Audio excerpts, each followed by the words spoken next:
Dear students, we will continue our concepts. The next concept is liabilities of a company's auditor. The company auditor is appointed under the Companies Act. So his liabilities are determined by the Companies Act. So ಒಂದು ಆಡಿಟರನ್ನು ಹೇಗೆ company ಆ್ಯಕ್ಟ್ನ under as per the provision ಒಂದು recruitment ಆಗುತ್ತೆ, ಅದೇ ರೀತಿಯಾಗಿ ಅವನಿಗೆ ಅದಷ್ಟೇ ಲಯಬಿಲಿಟೀಸ್ಗಳು ಕೂಡ ಇರುತ್ತೆ. That also determined by the companies act. The liabilities of the companies auditor can be grouped under the two heads. First one, civil liabilities, and second one is criminal liabilities. Civil liability. What do you mean by civil liability? The liability of an auditor to pay damages is known as civil liability. So ಏನೋ ಒಂದು ಆಡಿಟರಿಂದ damage ಆಯಿತು, loss ಆಯಿತು ಕಂಪನಿಗೆ ಅಂತನ ಅವನು ಏನು pay ಮಾಡಬೇಕಾಗುತ್ತೆ. So ಅದನ್ನು ನಾವು ಸಿವಿಲ್ ಲಯಬಿಲಿಟೀಸ್ ಅಂತ ಹೇಳ್ತೀವಿ. Again that civil liabilities of an auditor, so again it's grouped into two heads. First one liabilities for negligence and liabilities for misfeasance ಅಂತ. Okay, so first one we will see the civil liabilities for negligence. ಒಂದು ಒಂದು ಆಡಿಟರ್ಸ್ನ ನೆಗ್ಲಿಜೆನ್ಸಿಂದ ಏನೆಲ್ಲ ಅವನಿಗೆ ಲಯಬಿಲಿಟೀಸ್ಗಳು incur ಆಗತ್ತೆ ಅಂತ. So first, the auditor of a company is appointed by the shareholders. We know that one. So ಫಸ್ಟಾಗಿ company registration ಆಗುವಾಗ board of ಡೈರೆಕ್ಟರ್ಸ್ಗಳು select ಮಾಡೋದು. ನೆಕ್ಸ್ಟ್ ಎಲ್ಲೋ ಪರ್ಫೆಕ್ಟಾಗಿ ರಿಜಿಸ್ಟ್ರೇಷನ್ ಆಗಿ ಫಾರ್ಮೇಷನ್ ಎಲ್ಲ ಆದ ಮೇಲೆ ಸೊ ಶೇರ್ ಹೋಲ್ಡರ್ಸ್ ಯಾವತ್ತೂ ಕೂಡ ಒಂದು ಆಡಿಟರ್ಸನ್ನು ಅಪಾಯಿಂಟ್ ಮಾಡುವಂಥದ್ದು. So such as he become a agent of the shareholder. So shareholder ಇವನನ್ನು ಅಪಾಯಿಂಟ್ ಮಾಡೋದ್ರಿಂದ ಅವನು ಏನಾಗಿರ್ತಾನೆ, ಶೇರ್ ಹೋಲ್ಡರ್ಸ್ನ ಏಜೆಂಟ್ ಆಗಿರ್ತಾನೆ. As a agent he must safeguard the interest of the shareholders and the company ಮತ್ತು shareholder ಅವರನ್ನು appoint ಮಾಡೋದ್ರಿಂದ ಕಂಪನಿಗೆ ಒಳ್ಳೆಯ ರೀತಿಯಾಗಿ ಅವನು ಪರ್ಫಾರ್ಮ್ ಮಾಡ್ತಾ ಇರಬೇಕಾಗುತ್ತೆ. To safeguard the interest of shareholders and the company he must exercise the reasonable care and skills in the performance of his duty. ಅವರನ್ನು ಪ್ರೊಟೆಕ್ಟ್ ಮಾಡು, ಅವರಿಗೆ ಒಳ್ಳೆಯದು ಮಾಡಬೇಕು ಅಂತ ಇದ್ದರೆ ಅವರನ್ನು in order to protect the interest of shareholders and company, while he is performing his duties, he should take more care and he perform very well. If he fails to do so, so ಅವನು ಏನು ಆ ವಿದ್ ಕೇರಲ್ಲಿ ವಿದ್ ಸ್ಕಿಲ್ಲಲ್ಲಿ ವರ್ಕನ್ನು ಮಾಡದೆ ಎಲ್ಲಿಯಾದರೂ fail ಆಗ್ತಾನೆ ಅಂತ ಹೇಳಿದರೆ, so ಈ suffer ಅವನ ಆ ಫೇಲ್ ನೆಗ್ಲಿಜೆನ್ಸಿಯಿಂದಾಗಿ ಅವನೇನು ಪರ್ಫಾರ್ಮ್ ಮಾಡುವ ಕೇರ್ ತೊಗೊಳ್ಳೋದಿಲ್ಲ, ಏನೋ ಒಂದು ಟೆಕ್ನಿಕನ್ನು ಯೂಸ್ ಮಾಡಿದೆ ಏನೋ ಒಂದು ವರ್ಕ್ ಮಾಡ್ತಾನೆ, ಅದರಲ್ಲಿ ಫೇಲ್ ಆಗುತ್ತೆ, ಅದರಿಂದ ಲಾಸ್ ಆಗುತ್ತೆ ಕಂಪನಿಗೆ ಅಂತ ಹೇಳಿದರೆ the auditor only the liable to pay that loss or damages to that company. ಯಾವ ರೀತಿಯಾಗಿ ಅವನ ನೆಗ್ಲಿಜೆನ್ಸಿಗಳನ್ನು ತೋರಿಸ್ತಾನೆ. So there may be negligence in is performance of duty. ಒಂದು ಆಡಿಟ್ ವರ್ಕನ್ನು ಮಾಡುವಾಗ ಪ್ರಾಪರಾಗಿ ಬುಕ್ಸ್ ಆಫ್ ಅಕೌಂಟ್ಸ್ಗಳನ್ನ ಅನಲೈಸ್ ಮಾಡದೆ, ವೆರಿಫೈ ಮಾಡದೆ, ವೋಚರ್ಸ್ಗಳನ್ನು ವೆರಿಫೈ ಮಾಡದೆ ಸುಮ್ಮನೆ ಮೇಲಿಂದ ಮೇಲೆ ನೋಡಿ everything is correct, it's showing the true and fair financial position ಅಂತ ಹೇಳುವಂಥದ್ದು. ಬಟ್ ಆ್ಯಕ್ಚುಲಿ ಅದನ್ನು ಅವನು ವೆರಿಫೈ ಮಾಡಲೇ ಇರುವುದಿಲ್ಲ, ಹ್ಯೂಜ್ ಲಾಸ್ ಇರುತ್ತೆ. ಬಟ್ ಲೇಟರ್ ಕಂಪನಿಗೆ ಅಥವಾ ಶೇರ್ ಹೋಲ್ಡರ್ಸಿಗೆ ಗೊತ್ತಾಗುತ್ತೆ. ಸೊ ಲಾಸ್ಟ್ ಟೈಮ್ ಮಾಡಿದ್ದು ಮಿಸ್ಟೇಕ್ ಆಗಿದೆ, ಅದರಿಂದ ಇಷ್ಟು ಲಾಸ್ ಆಗಿದೆ, ಆ್ಯಕ್ಚುಲಿ ಅದನ್ನು ಅವನು ಎಡಿಟಿಂಗ್ ಮಾಡುವಾಗ ಪರ್ಫಾರ್ಮ್ ಮಾಡುವಾಗ ಅದನ್ನು ಐಡೆಂಟಿಫೈ ಮಾಡಲಿಲ್ಲ ಅಂತ. ಸೊ ಬಿಕಾಸ್ ಅವನು ಫೈಂಡ್ ಔಟ್ ಮಾಡದೇ ಇರೋದ್ರಿಂದ ಕಂಪನಿಗೆ ಮತ್ತೆ ಕೂಡ ಜಾಸ್ತಿ ಲಾಸ್ ಆಗ್ತಾ ಹೋಗಿರಬಹುದು, ಏನೋ ಒಂದು ಡ್ಯಾಮೇಜಸ್ ಆಗಿರ್ತಾ ಇರಬಹುದು. ಅದರಿಂದಾಗಿ ಸೊ ಅವನ ನೆಗ್ಲಿಜೆನ್ಸಿಯಿಂದಾಗಿ ಕಂಪನಿಗೆ ಲಾಸ್ ಆಗಿರಬಹುದು. ಆದ್ದರಿಂದ ಸೊ ಅದಕ್ಕೆ ಯಾರು ಆ ಲಯಬಿಲಿಟಿಗಳನ್ನ ಪೇ ಮಾಡಲಿಕ್ಕೆ ರೆಸ್ಪಾನ್ಸಿಬಲ್ ಆಗಿರುವಂಥದ್ದು ಆಡಿಟರೇ ಆಗಿರ್ತಾನೆ. ಲಾಸ್ ಆರ್ ಡ್ಯಾಮೇಜಸ್ ಆಗಿರ್ಬೋದು, ಅವನು ಪರ್ಫಾರ್ಮ್ ಮಾಡೋ ವರ್ಕಿಂದ ಆಗಿರಬಹುದು. If it is any loss suffered by the clients to whom, so ಕ್ಲೈಂಟ್ಸ್ಗಳಿಗೆ ಇವನಿಂದಾಗಿ ಕೆಲವೊಂದು ಲಾಸ್ ಆಗಿರ್ಬೋದು, ಇವನು ಪರ್ಫಾರ್ಮೆನ್ಸ್ ಇವನ್ ಗೈಡ್ಲೈನ್ಸ್ ಆಗಿರಬಹುದು. ಸೊ ಅದಕ್ಕೆ ಕೂಡ ಆಡಿಟರ್ಸೇ ರಿಲೇಟೆಡ್ ಆಗಿರ್ತದೆ. So these are the negligence because of negligence of his work performance related ಆಗಿ. ಇನ್ ಶಾರ್ಟಾಗಿ ನಾವು ಹೇಳೋದಿದ್ರೆ, so auditor become liable for damages only if company suffered any loss due to his negligence. ಅವನ ನೆಗ್ಲಿಜೆನ್ಸಿಯಿಂದಾಗಿ ಕಂಪನಿಗೆ ಏನಾದರೂ loss ಆಯಿತು ಅಂತ ಹೇಳಿದರೆ ಮಾತ್ರ ಅವನು ರೆಸ್ಪಾನ್ಸಿಬಲ್ ಆಗಿರ್ತಾನೆ. He cannot be liable to pay damages to the company if his negligence has not caused by any loss. ಅವನ ನೆಗ್ಲಿಜೆನ್ಸಿಯಿಂದ ಏನು ಕಂಪನಿಗೆ ಲಾಸ್ ಆಗಲಿಲ್ಲ ಅಂತ ಹೇಳಿದ್ರೆ ಅವನು ಅದಕ್ಕೆ ಲಯಬಲ್ ಆಗಿರೋದಿಲ್ಲ. ಸೇಮ್ ವೇ ಕಂಪನಿಗೆ ಏನೋ ಲಾಸ್ ಆಗಿರುತ್ತೆ, ಡ್ಯಾಮೇಜಸ್ ಆಗಿರುತ್ತೆ, ಬಟ್ ಅದು ಅವನ ನೆಗ್ಲಿಜೆನ್ಸಿಯಿಂದ ಅಲ್ಲ ಅಂತ ಇದ್ದರೆ, ಡೈರೆಕ್ಟಾಗಿ ಅವನು ಅದಕ್ಕೆ ರೆಸ್ಪಾನ್ಸಿಬಲ್ ಅಲ್ಲ ಅಂತ ಇದ್ದರೆ ಅವನು ಅದಕ್ಕೆ ರೆಸ್ಪಾನ್ಸಿಬಲ್ ಆಗಿ ಇರುವುದಿಲ್ಲ ಅಂತ ಹೇಳ್ತಾರೆ. ಸೊ ಅವನ ನೆಗ್ಲಿಜೆನ್ಸಿಯಿಂದಾಗಿ ಏನೋ ಒಂದು ಕಂಪನಿಗೆ ಲಾಸ್ ಆಯಿತು, ಕ್ಲೈಂಟಿಗೆ ಲಾಸ್ ಆಯಿತು, ಡ್ಯಾಮೇಜ್ ಆಯಿತು, ಇದ್ರೆ ಮಾತ್ರ is liable to pay that damages. Okay, next so civil liabilities for the so improper performance of law ಅಂತ. ಸೊ ಇಲ್ಲಿ misfeasance sorry so improper performance of a lawful act ಅಂತ ಹೇಳ್ತೇವೆ, ಅಥವಾ so breach of trust or duty imposed by the law. So ಕೆಲವೊಂದು ಟ್ರಸ್ಟ್ಗಳನ್ನು breach ಮಾಡುವಂಥದ್ದು, improper ಪರ್ಫಾರ್ಮೆನ್ಸ್ಗಳನ್ನು ಮಾಡುವಂಥದ್ದು, ಇದನ್ನೆಲ್ಲ ಏನು ಮಾಡಿರುವಂಥ ಟೈಮಲ್ಲಿ ಸೊ ಏನೋ ಒಂದು ಲಾಸ್ ಆಯಿತು ಅಂತ ಹೇಳಿದರೆ, ಸೊ ರಾಂಗ್ಫುಲ್ ಆ್ಯಕ್ಟ್, ರಾಂಗ್ಫುಲ್ ಪರ್ಫಾರ್ಮೆನ್ಸ್ಗಳನ್ನ ಮಾಡಿದ್ದಾರೆ ಅಂತ ಹೇಳಿದರೆ, if the auditor only the liable to pay that liabilities only.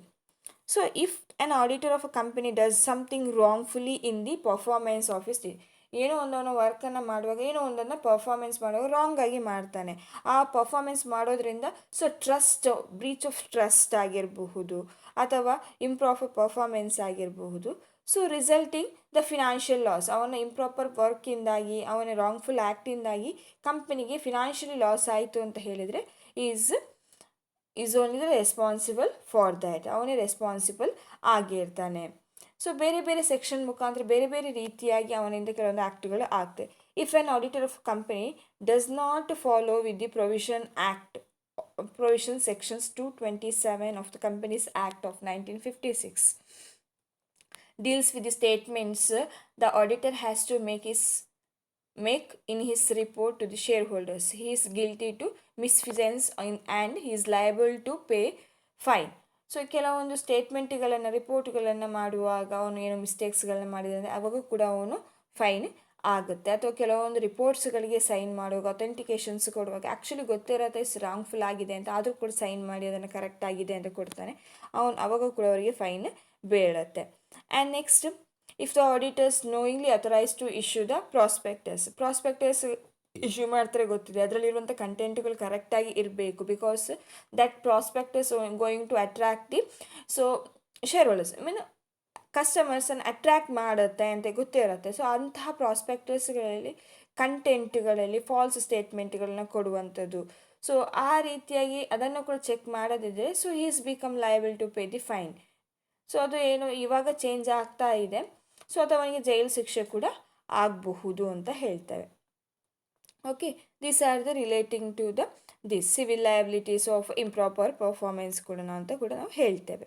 Next, ಇದು ಏನು ಸಿವಿಲ್ ಲಯಬಿಲಿಟೀಸ್ ಅಂಡರಲ್ಲಿ 2 categories. Next, criminal liabilities.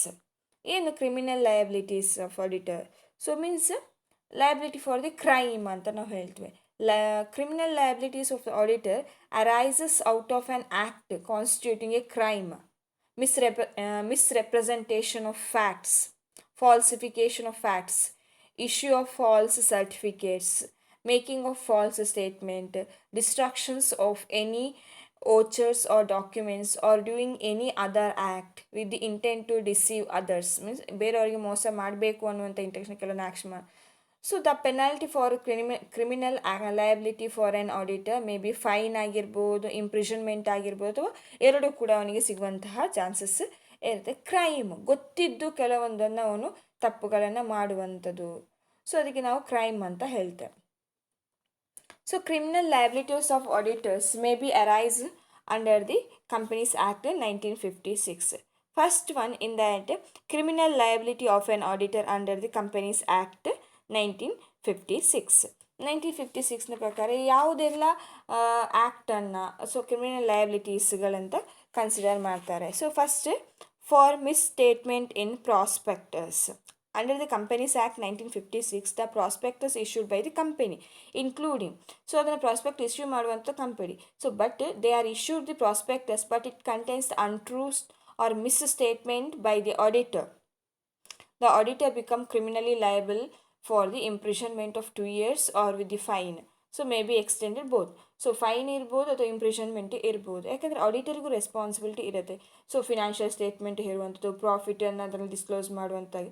So ಅದು ಅವನು ಏನು ಕೊಟ್ಟಿರ್ತಾರೆ ಅದರ ಬೇಸಿಸಲ್ಲಿ ಅದು ಡಿಸ್ಕ್ಲೋಸ್ ಆಗುವಂಥದ್ದು ಪ್ರಾಸ್ಪೆಕ್ಟ್. ಒಂದು ಪ್ರಾಸ್ಪೆಕ್ಟಸಲ್ಲಿ ಕೊಟ್ಟಿರುವಂತಹ ಸ್ಟೇಟ್ಮೆಂಟ್ ಕಂಟೆಂಟ್ಗಳು ಅನ್ಟ್ರೂ ಮಿಸ್ಸ್ಟೇಟ್ಮೆಂಟ್ ಆಗಿದ್ದರೆ is only liable for that.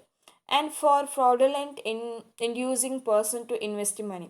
Sometime, as per Companies Act, the auditor of the company inducing the persons fraudulently to invest money by knowingly or risklessly making the statement or promising which is for ಏನು ಅವ್ರಿಗೆ ಗೊತ್ತಿರುತ್ತೆ ಇದು risky ಆಗಿರತ್ತೆ falls ಅಂತ, ಆದರೂ ಕೂಡ ಅವರನ್ನು forcefully ಆಗಿ ಅವರಿಗೆ ಇನ್ವೆಸ್ಟ್ ಮಾಡಲಿಕ್ಕೆ ಹೇಳುವಂಥದ್ದು.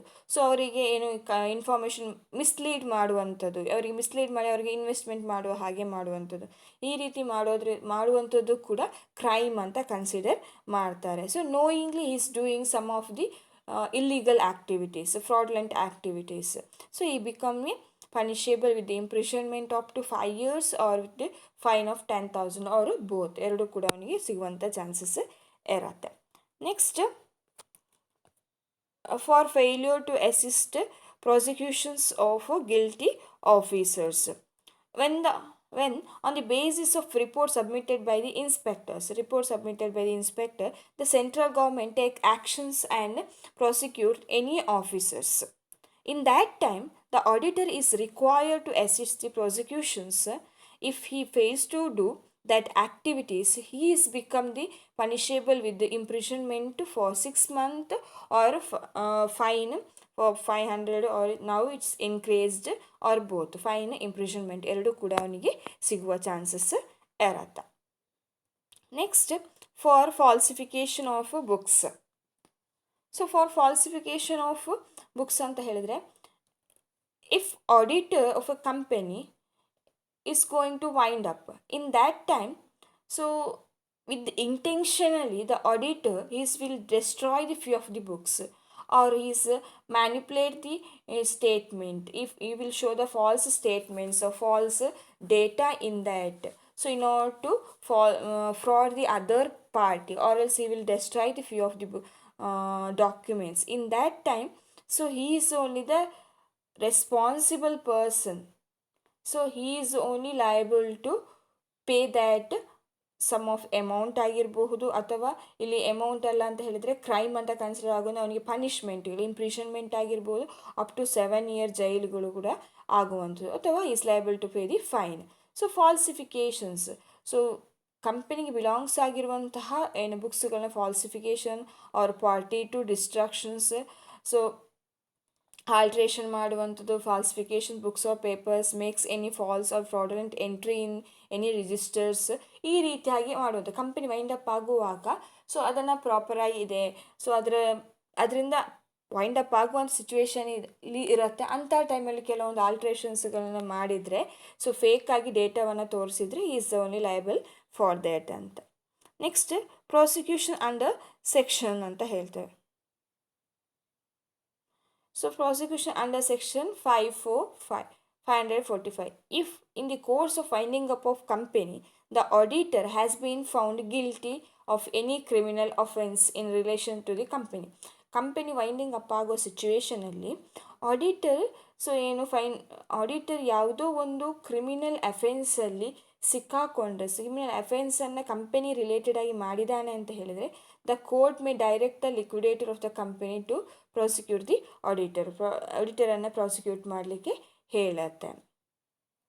Next, for failure to assist investigation. So failure to assist investigation ಅಂತ ಹೇಳಿದರೆ, if the auditor does not give the require assistance to the investigator appointed to investigate the affairs of company. Company affairs ಅಂದರೆ investigate ಮಾಡಲಿಕ್ಕೆ ಇನ್ವೆಸ್ಟಿಗೇಟರನ್ನು appoint ಮಾಡಿರುತ್ತೆ, but ಅವರಿಗೆ ಬೇಕಾದ ಅಸಿಸ್ಟೆನ್ಸ್ಗಳನ್ನು, so ಅವರಿಗೆ ಬೇಕಾದ ಡೀಟೇಲ್ಸ್ಗಳನ್ನು auditor ಕೊಡದಿದ್ದರೆ ಕೂಡ, so auditor is punishable crime. So imprisonment up to 6 months ಆಗಿರ್ಬೋದು, fine up to 10,000 ಅಥವಾ ಎರಡು ಕೂಡ ಆಗುವಂಥ ಚಾನ್ಸಸ್ ಇರುತ್ತೆ.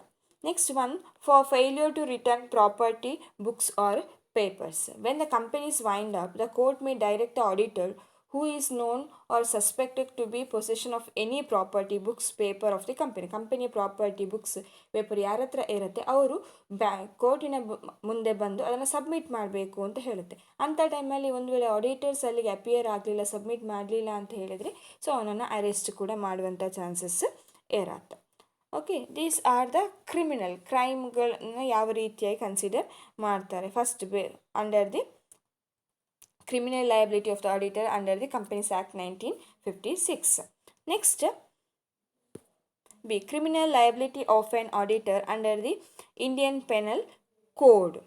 Under Section 197 of Indian Penal Code, if an auditor issue or signs any certificate, ಕೆಲವೊಂದು ಇಶ್ಯೂ ಮಾಡ್ತಾನೆ, ಕೆಲವೊಂದು ಸೈನ್ ಮಾಡ್ತಾನೆ, which by law is admissible in evidence, ಕೆಲವೊಂದು ಎವಿಡೆನ್ಸ್ ಆಗಿ ಇರಬಹುದು, knowing or believing that such certificate is false in any material point he become ಪನಿಷೇಬಲ್.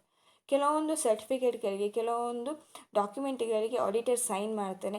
If it may be evidence for some of the law activity, law related ಆಗಿ evidence ಆಗಿರ್ಬೋದು. ಅವನಿಗೆ ಗೊತ್ತಿದ್ದು, ಅವನಿಗೆ ಸುಳ್ಳು ಅಂತ ಗೊತ್ತಿದ್ದು ಕೂಡ ಕೆಲವೊಂದು ವಿಷಯಗಳಲ್ಲಿ ಮೆಟೀರಿಯಲ್ ಪಾಯಿಂಟಲ್ಲಿ ಅವನು ಸೈನ್ ಮಾಡಿದರೆ is a punishable. So same manner if he gives the false evidence.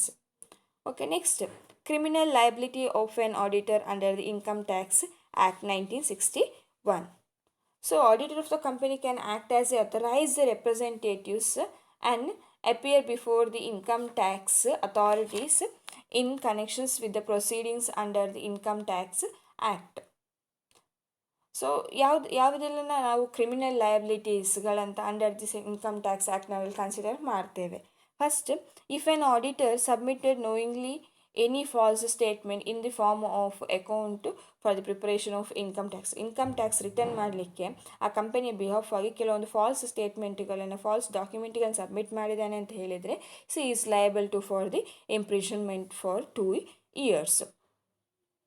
Same way, so if an auditor has been convicted of an offense in connection with the taxation taxations offense ಮಾಡಿದಾನೆ ಅಂತ ಹೇಳಿದ್ರೆ, he will be disqualified from representing the SSC for the certain period. SSC ಆಗಿ represent ಮಾಡೋದನ್ನು certain ಪೀರಿಯಡ್ಗೆ disqualify ಕೂಡ ಮಾಡ್ತಾರೆ.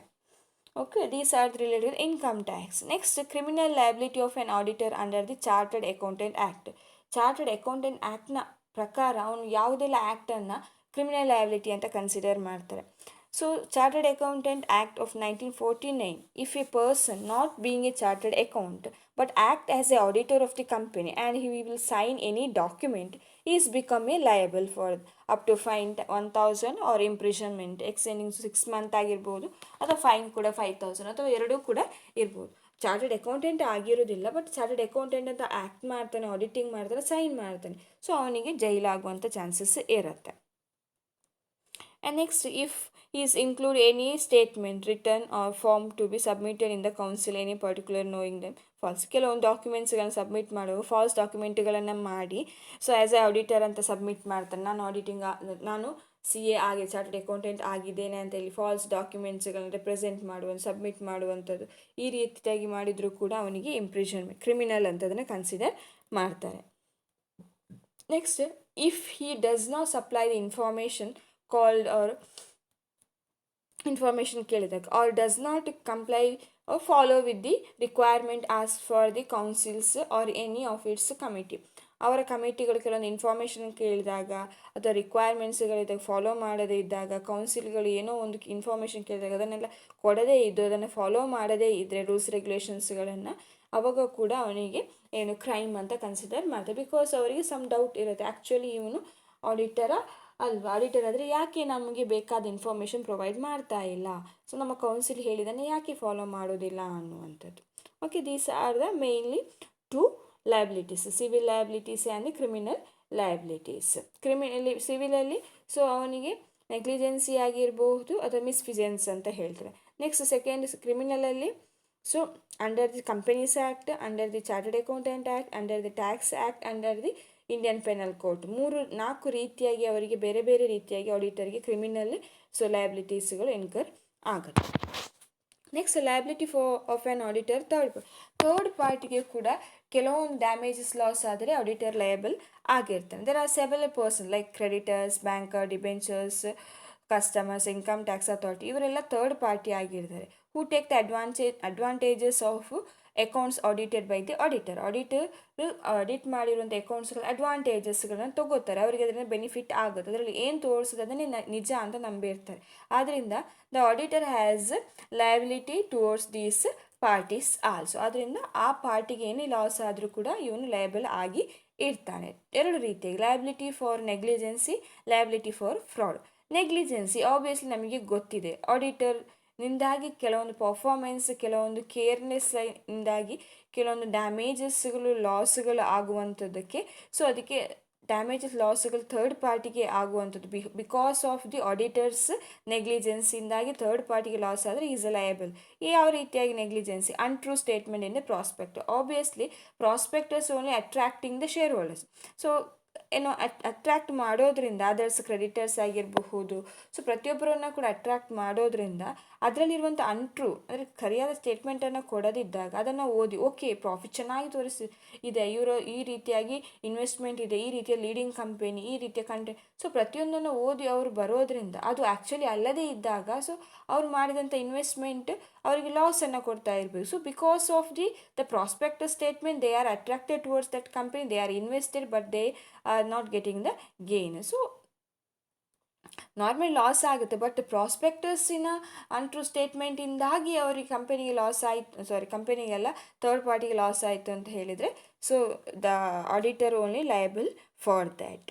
So because of his negligence while performing the duty perform ಮಾಡುವ ಕೆಲವು negligence ತೋರಿಸೋದ್ರಿಂದ ಥರ್ಡ್ ಪಾರ್ಟಿಗೆ ಲಾಸ್ ಆದರೆ ಈಸ್ ಲಯಬಲ್ ಆಗಿರುತ್ತೆ. ಅಂದರೆ fraud, liability for the fraud ಅಂತ ಹೇಳಿದರೆ any fraud on a part of auditor of an company, third party can hold him liable. So company ಅವನಿಂದಾಗಿ ಕೆಲವೊಂದು ಫ್ರಾಡ್ಗಳು ಆದರೆ ಕಂಪನಿಯಿಂದ ಥರ್ಡ್ ಪಾರ್ಟಿಗೆ ಆಗುತ್ತೆ, ಸೊ ಅವನೇ ಲಯಬಲ್ ಆಗಿರ್ತದೆ. The third parties can sue, ಅವನ ಆಡಿಟರ್ನ ಮೇಲೆ ಕೇಸನ್ನು ಕೂಡ ಹಾಕ್ಬೋದು if the report of the auditor is of a such a nature as amount as fraud. So ಏನು ಆಡಿಟರ್ ರಿಪೋರ್ಟಲ್ಲಿ ಅಮೌಂಟ್ ತೋರಿಸಿದಾನೆ ಅದು ಫ್ರಾಡ್, ರಾಂಗ್ ಅಮೌಂಟನ್ನು ತೋರಿಸ್ಬೋದು. Even if there is no contractual obligations between the auditor and third, contractual obligations so ಇಲ್ಲದಿದ್ದರೂ ಕೂಡ so ಅವನು ಏನು ರಿಪೋರ್ಟ್ಗಳಲ್ಲಿ ತೋರಿಸುವಂಥ ಅಮೌಂಟ್ ಆಗಿರಬಹುದು, ಅವನಿಂದ ಥರ್ಡ್ ಪಾರ್ಟಿಗೆ ಆಗುವ ಲಾಸ್ ಆಗಿರ್ಬೋದು, ಸೊ ಫಿನಾನ್ಷಿಯಲಿ ಸ್ಟೇಟ್ಮೆಂಟ್ಸ್ಗಳು, ಸೊ ಅದೆಲ್ಲ ಫ್ರಾಡ್, ಅವರನ್ನು ಮಿಸ್ಲೀಡ್ ಮಾಡುವಂಥ ಆ್ಯಕ್ಟಿವಿಟೀಸ್ ಆಗಿರುತ್ತೆ, ಥರ್ಡ್ ಪಾರ್ಟಿಗಳಿಗೆ ಲಾಸ್ ಡ್ಯಾಮೇಜಸ್ಗಳು ಆಗಿರುತ್ತೆ. ಸೊ ಅವಾಗ ಕೂಡ ಯಾರು ಸೊ ಆಡಿಟರ್ಸೇ ಲಯಬಲ್ ಆಗಿರುತ್ತೆ. ಫ್ರಾಡ್ ಆ್ಯಂಡ್ ನೆಗ್ಲಿಜೆನ್ಸಿ ಎರಡು ರೀತಿಯಾಗಿ ಲಯಬಿಲಿಟೀಸ್ಗಳು ಆಡಿಟರ್ಸ್ಗೆ ಬರುತ್ತೆ, ಅದಕ್ಕೆ ಅದು ಥರ್ಡ್ ಪಾರ್ಟಿಗೆ ಆಗುವಂಥದ್ದು ಅದಕ್ಕೆ ಆಡಿಟರಿ ರೆಸ್ಪಾನ್ಸಿಬಲ್ ಆಗಿರ್ತಾನೆ. Thank you.